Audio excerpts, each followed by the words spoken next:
I I was always very much interested in figurative art. It's just my thing. I love the human form. I'm just fascinates me. It's all of it.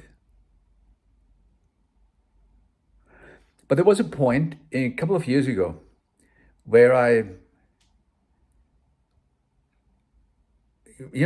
always interested in contemporary art. I'm looking at other things, and I'm not everything has to be, figuratively in order to be good art. I found it. I believe I'm rather open-minded here. But with certain when people build a kind of painting rectangles, monochrome rectangles, and or black paintings, kind of the 100,000th black painting, black on a canvas. I feel like, are you kidding me? I understand the point, but when a first person does that, that's a statement, and that's conceptual art in a certain way to me.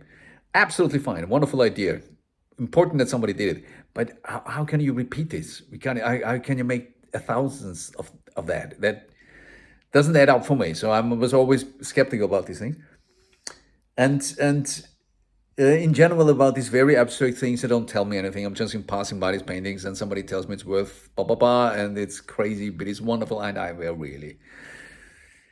And I must say, and that I'm not proud of that. I thought that something like this is about Mark Rothko. You know, you definitely have seen his paintings, maybe not consciously, but you just Google him, and you will see Mark Rothko. You will see it. It's kind of big paintings, being very rectangular shaped, monochrome kind of rectangles among each other. So I never cared, and I couldn't care less. But then I heard something that changed my mind totally, and that was I read somebody had wept in front of these paintings. And that totally changed my perspective. I was kind of, how on earth?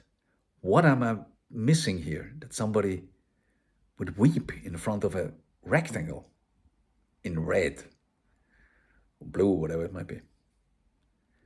And then I started digging a bit and started learning more about what he tried to achieve. And it actually, what he tried to do is kind of make evoke an emotion in the viewer of his paintings without showing them anything concrete. Purely by color and very simplified form, he wanted to evoke an emotion. And it only works when you kind of allow yourself to be evoked, your emotions to be evoked. But once you do, you understand there is way more happening than rectangles in monochrome. And this is to me like this crazy, wonderful thing about this journey we call art. It will always change.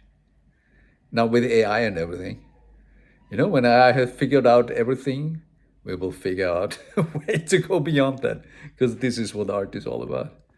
And it's a never ending story. To me, when you look at kind of 20th and 21st century art, and what is art now, and what we call art, and what we kind of you hang what is his name? Maurizio is his first. Maurizio Catalan. When he hangs kind of horses from the ceiling somewhere. This is art. Michelangelo would have found it silly.